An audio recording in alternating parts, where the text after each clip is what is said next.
Hadirin dan hadirat yang dirahmati Allah,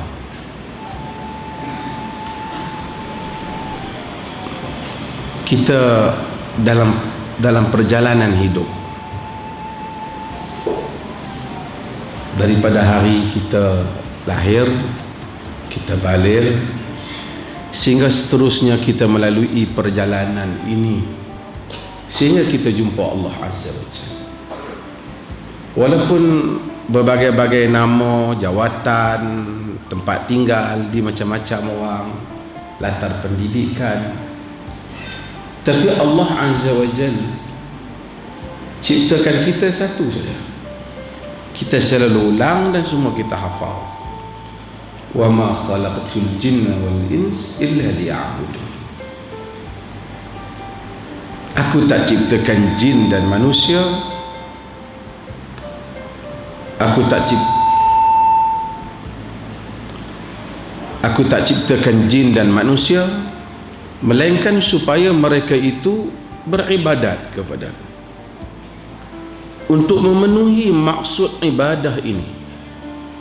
Allah ciptakan macam-macam. Allah bagi salat, bagi zakat, bagi haji, bagi saum, bagi puasa, supaya kita bertindak balas dengan perasaan insani yang kadang-kadang tak sama. Ada orang suka dengan kedatangan dia, puasa dia suka.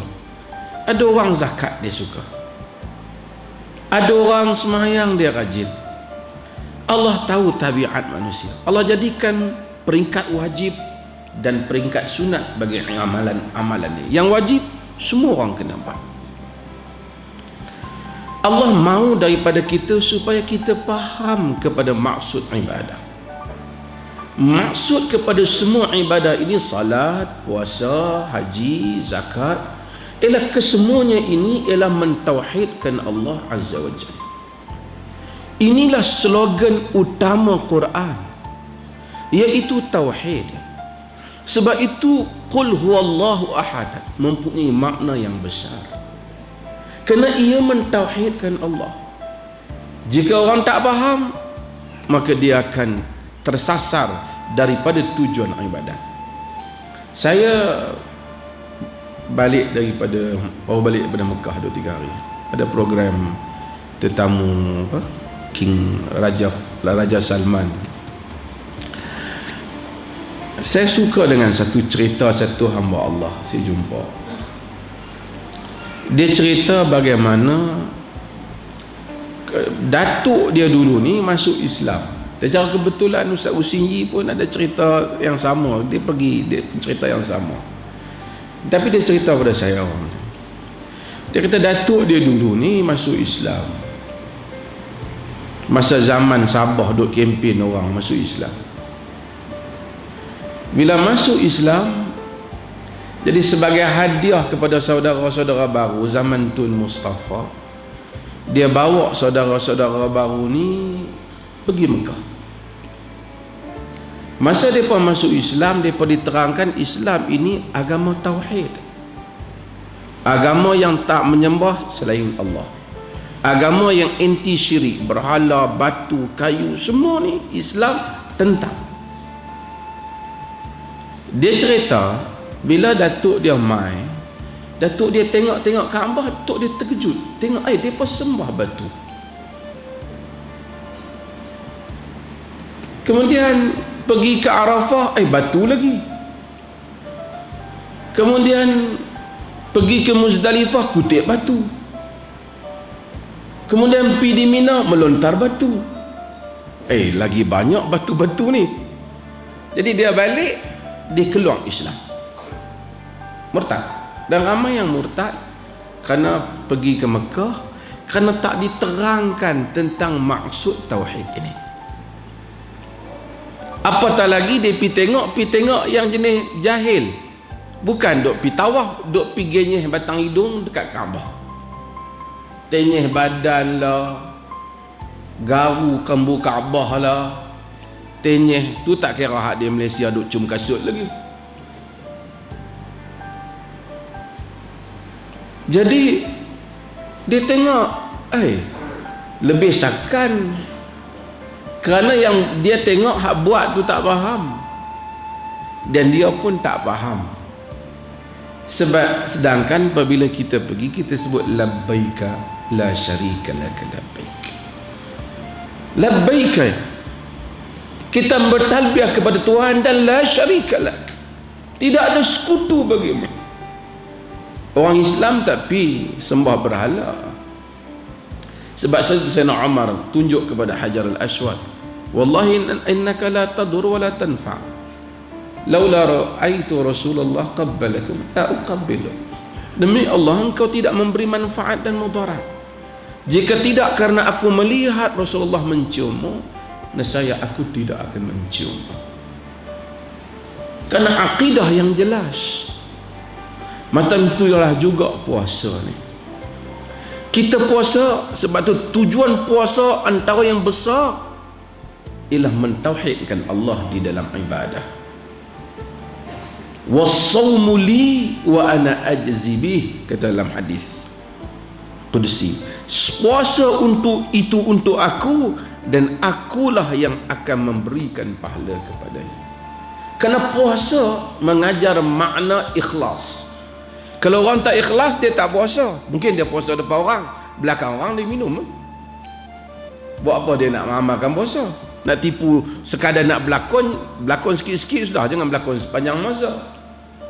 Dia masuk dalam bilik dia ke, dia pergi bilik air ke, dia minum je lah, dia makan je lah. Tapi kalau dia boleh kekal di atas puasa, berarti adanya nilai ikhlas.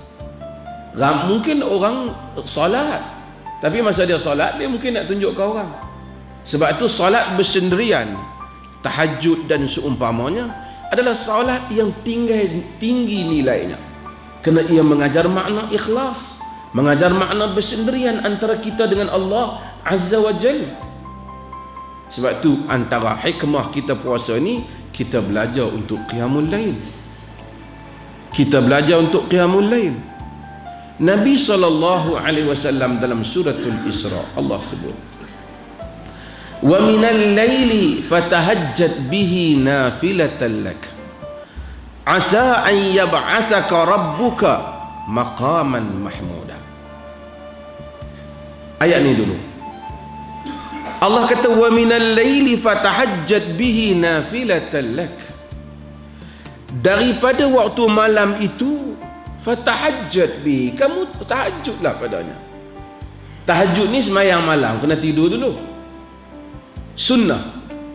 Tak tidur malam saja, duduk berjaga bersembang sampai sahur, tak sunnah. Ada orang tengok apa sampai pagi dah tak mau tidur, siang baru dia nak tidur. Dia khilafus sunnah. Wa ja'alna al-laila libasa, Tuhan jadikan malam ini pakaian supaya dia tutup kita tidur pada waktu malam.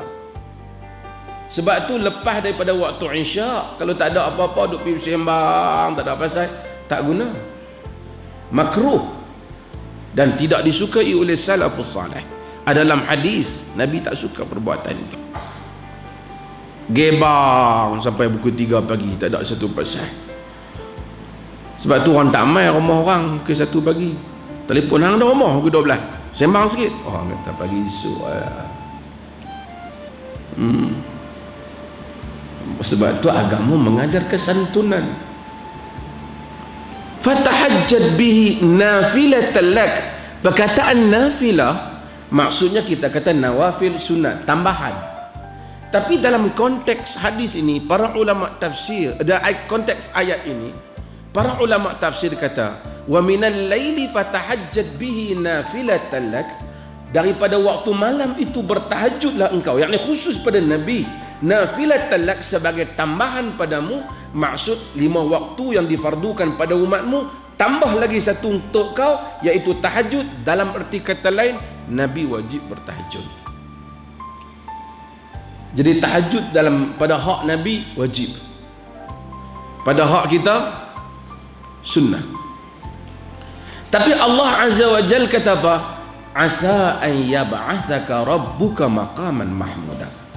Mudah-mudahan Tuhanmu menghantarmu pada maqam mahmuda, pada kedudukan yang terpuji. Yang ni yang kita doa, ati Muhammad al-fadilata wal al-fadilatu al-wasilatu wal fadilah. Kan? Minta wasilah dan fadilah, dan minta maqaman mahmuda alladhi wa'adtah, dan makam yang mulia yang telah engkau janjikan kepada Nabi, yang disebut dalam hadis Bukhari. Kita disuruh minta supaya Nabi dapat makam yang tinggi. Makam yang tinggi ini banyak tafsiran. Salah satu maksud, Nabi akan memberikan syafaat kepada kita pada hari akhirat. Tapi Allah kalau mau, dengan kehendak dia, Allah tak payah suruh Nabi tahajud, bagi saja makam yang mulia yang dijanjikan di akhirat. Makam mahmudah ni satu tempat khusus yang tertinggi, di mana Nabi mengepalai semua manusia, termasuk para Nabi yang lain. Tapi Allah tak bagi free kat Nabi. Allah suruh Nabi tahajud. Hatta Nabi tak dapat free tempat makam yang tertinggi, kena tahajud. Kita sekadar duduk saja-saja mengharapkan makam tinggi di syurga, dari sisi Tuhan tentu tak dapat. Nabi tahajud. Tahajud membolehkan Nabi yang dah mulia tu, dah tinggi, dah menghadapi segala ujian, cabaran, penderitaan, pengorbanan kerana Allah Azza wa Jal. Nabi Allah suruh tahajud supaya dapat makam yang tinggi. Kita hak selekeh ni, kalau tak tahajud tak dapat makam tinggi. Maka tahajud penting. Tahajud adalah ubat bagi setiap orang pejuang. Kalau dia tu pejuang langsung tak pernah nak tahajud, sembang dia derah, tak ada hubungan dia dengan Allah Azza wa Jalla. Sebab itu kita biasakan diri dengan tahajud. Usaha untuk bangun malam. Macam-macam mana letih, kena bangun. Kalau hari biasa kena bangun sikit awal subuh, salat 2 rakaat, doa, minta pada Allah Azza wa Jalla.